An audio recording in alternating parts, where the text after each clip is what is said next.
faci, Alex? Bună! Așteptăm să gareze trenul. Unde mergem, Alex? Este un mister. La bunici, desigur. Yay! Pe căldurile astea e bine să stai în curte. O, da, cu siguranță o să merg un pic de răcoare. Din nou. Vara asta bună-mi răcoare.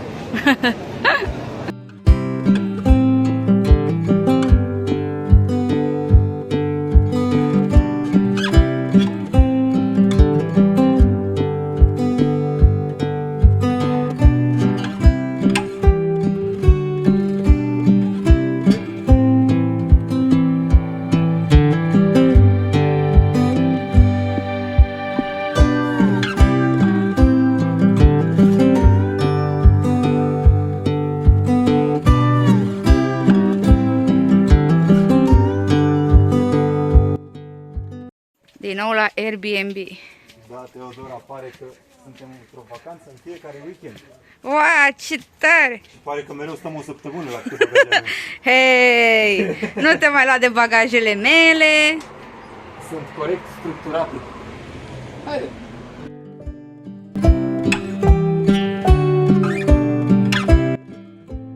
Nu știu, Teodora, mai avem căprițe? Nu. Hai să aflăm. Bună! Avem căprițe! Avem căprițe? Da, uite, o căpriță. Condițiile de iluminare nu ne ajută foarte mult, fiind destul de seară, dar avem într-adevăr o căpriță. Bună, fată! Ce-ai fost? Ce-ai fost? Avem și un mini țap pe acolo, nu se vede foarte bine. Două animăluțe foarte drăguțe.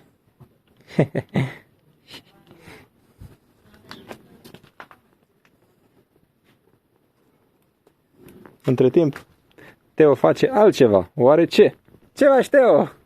Studiez roșiile! Avem o grămadă de roșii și soiuri nouă! Soiuri noi zici? Da, uite că aici apare un soi, acolo altul și acolo mai e unul și solarul. Multe legume. Da! Haideți să vă arăt și solarul și roșioarele bio! O, da. Uite roșioare! Aici nu sunt atât de uscate. Nu sunt nici coapte, cei drept. Cred că o să mai dureze un pic. Cred că cineva a dat Yaman roșii. Pare. Că nu pare să fie prima producție. Dacă nu mă șer, cred că am primit și noi ceva roșii. S-ar putea. Eu nu recunosc nimic. N-are nimeni dovezi. Din păcate, totul este uscat. Seceta, spune cuvântul.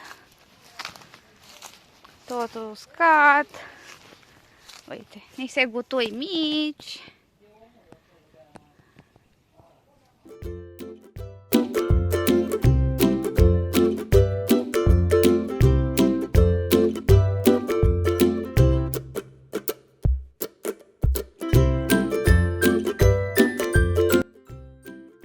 Bună dimineața la cafeluță! Bună dimineața! Cana specială!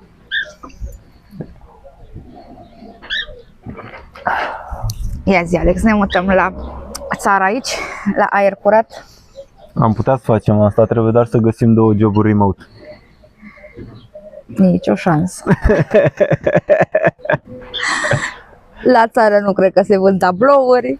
Eu am încercat anul trecut să aplic și pentru joburi remote. Rămânem la București. Nu? Da. E bine că avem unde să fugim.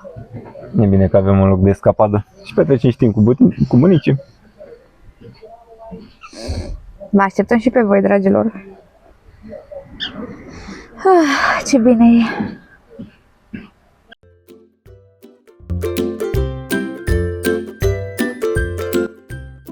Când te trezești de dimineață cu durere de cap, în fața asta, uai, ce faci, ursul?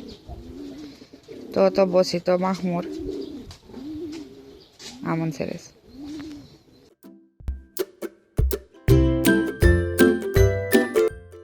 Ai găsit un pepene? Uite voi!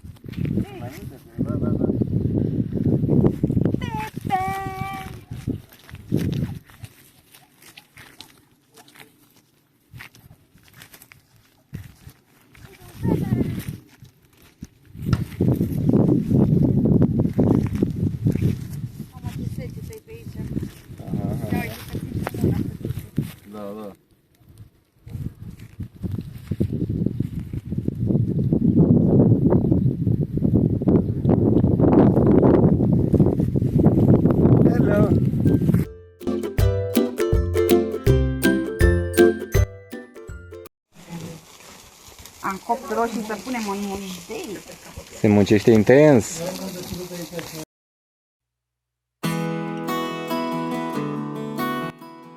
Facem bine de pentru iarnă. Cam grăsuțe. Așa, ca pentru mine. Sunt bio? Sunt bio. Totul e bio aici. Nu există nimic plasticos.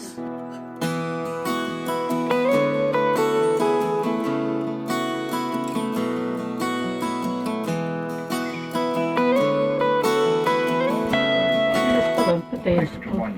10 borcane, dar nu e 10. Ăsta este ardeiul făcut. Ăsta este ardeiul care urmează să Păi fie e, dar nu făcut. cred că le puneți până în seara la Merg mânuțele. Nu așa, Teo? Da. Am mai închiriat mie un raft în beci. De ce? Îmi pun și ăstea. Apa îl le lași aici?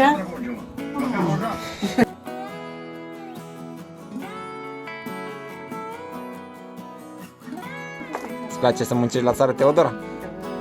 Aici te las. E mai răcoare decât la noi.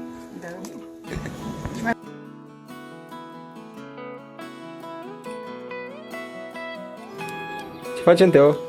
Suc de roșii pentru la iarnă. Din roșii bio, cu mânuțe bio, în aer bio. Totul bio la tine aici. Se dă cu 100 de lei sticla de roșii. Dacă e vrea cineva. Trebuie să facem firmă și afacere. Da, cu siguranță. Ce face Alex acolo? Dăm de la manivelă. Facem suc de roșii? Facem suc de roșii cu un pic de ardei.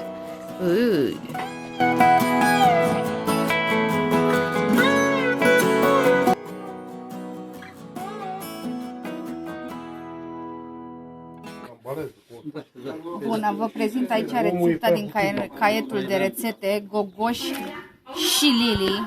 Nu știu care e faza. Este gogoș Lili.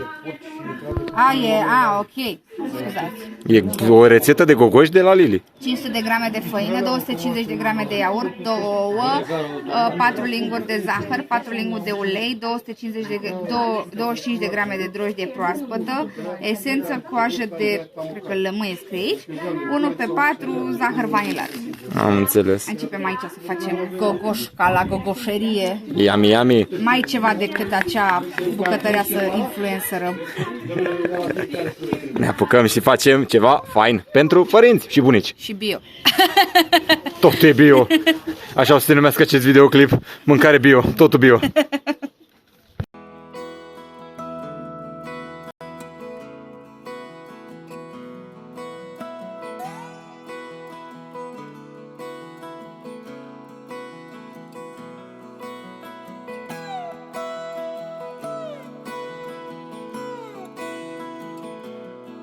No, suntem la grădinărit cu Teo. Da, la grădinărit cu o roșancă, pentru că am venit să iau dovlecei și am aflat că sunt dovleci plăcintari și că trebuie să așteptăm până la toamnă. Dar o să facem o plăcintă de dovleac foarte bună. E ok, sigur o să fie faină. Dar măcar să luăm niște roșii pentru o salată în seara asta. Haide, condune! Eu și scofița roșii. Ești scufița portocalie, jumate. Am venit să culeg roșii cu tricou cu roșii. Asta înseamnă să fii artist. Fashion.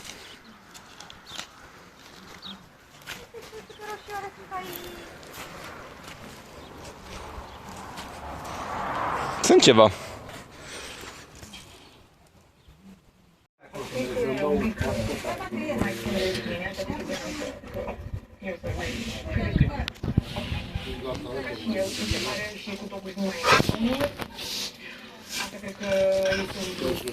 Bună! Ce faci, Alex? Super!